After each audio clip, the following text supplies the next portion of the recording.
Why did a single afternoon of hope turn into a nightmare no one could explain? Sunlight streamed through the Monroe family kitchen, dust motes dancing lazily above the table. Madeline poured her coffee, humming softly, unaware that the day she'd been waiting for was unraveling. The mailbox clattered outside, a sound that would later echo in memories she couldn't forget. By the end of today, viewers will feel the tension in every glance, every choice, and every unspoken warning, as the community's quiet trust begins to fracture. Madeline smiled at a text from Nathan, blissfully unaware that in mere hours, nothing would make sense again. 10:14 a.m. Last happy moment. Neighbor's observation. Harold Green notices something unusual. Why did the security camera outside the school flicker the second she arrived? Who left the abandoned stroller at the edge of the park that no one could explain? And why did Brielle text, "Something's wrong, call me now," only to vanish herself moments later? What did Madeline miss in the hours everyone else claimed were normal? The kitchen smelled faintly of burnt toast, though nothing had been cooked. Her brother Derek's voice cracked over the phone. "She didn't come home. Something's off." Harold Green, watching from across the street, shook his head, eyes narrowing at a car that had been idling too long. Madeline's mother, Monica, sat frozen at the table, hands gripping her necklace, whispering. She was supposed to be back hours ago. Panic sets in. Front porch. Unanswered call from Brielle. Why did Nathan's car remain parked where it shouldn't have been? Who left footprints leading away from the park in the fresh morning dew? And what did Brielle see that Madeline hadn't noticed, the moment before everything fell apart? Who could vanish without leaving a single trace? And why would no one notice? Detective Owen Maddox crouched at the edge of the playground, tracing the faint scuff marks in the sand. Brielle's jacket was draped over a swing, untouched, swinging gently as if someone had just left it. The neighborhood dogs barked furiously, their unease echoing what the adults were only beginning to suspect. Derek's voice trembled in a call to Nathan. "I've checked everywhere. She's just gone." Playground, 11:45 a.m. Unclaimed jacket. Who was here?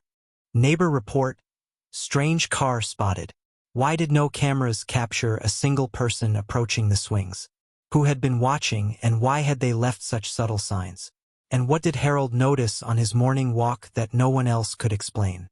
What hidden signs were ignored before hope turned to fear? Monica Monroe clutched the phone so tightly her knuckles whitened, listening to the dispatcher repeat the same question over and over. A single shoe lay near the curb, mud streaked across its side. It wasn't hers, and it wasn't Brielle's. Nathan's hands shook as he stared at the empty driveway, replaying every last word they had shared that morning.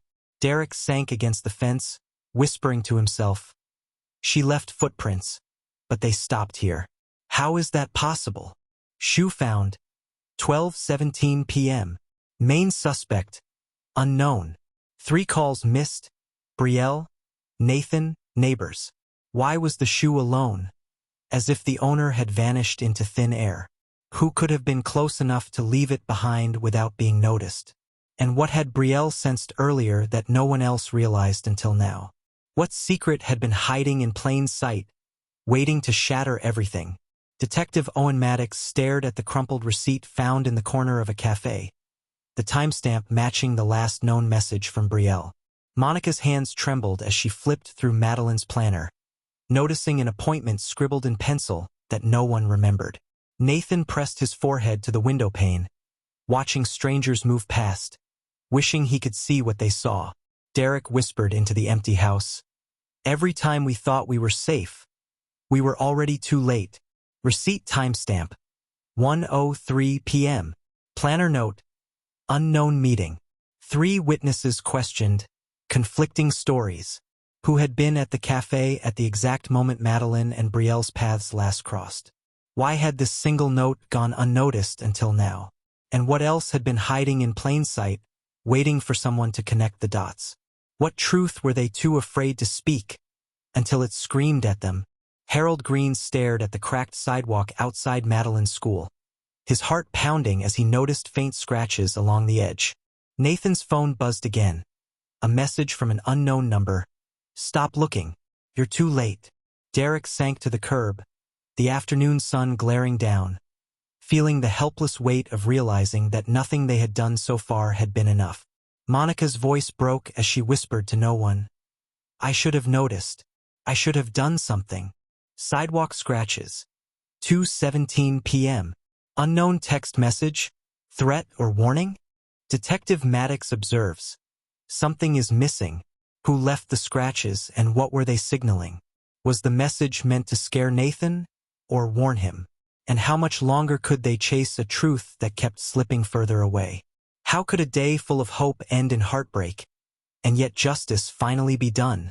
Detective Owen Maddox stepped into the abandoned cabin on the outskirts of town, the air heavy with silence and something unspoken. Madeline's life, taken in one terrifying moment, was found there. A stark reminder of how quickly innocence can be shattered.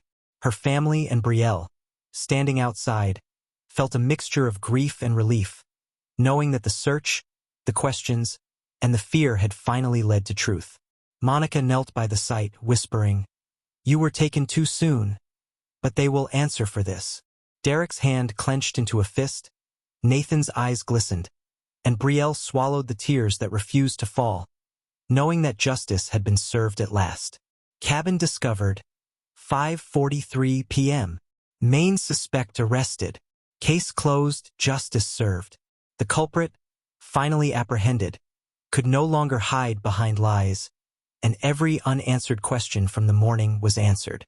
Neighbors whispered about the quiet vigilance of Harold Green, the sharp insight of Detective Maddox, and the courage of those who refused to let Madeline's story go unheard. Her life may have ended that day, but her story sparked a truth that no darkness could erase. Though the grief remains, the family and friends found solace in the certainty that justice was complete. The nightmare acknowledged, the truth revealed, and the world slightly safer because of their persistence. For more deeply emotional true crime stories, uncovering the secrets behind unsolved cases and justice served, subscribe to The Veil of Secret.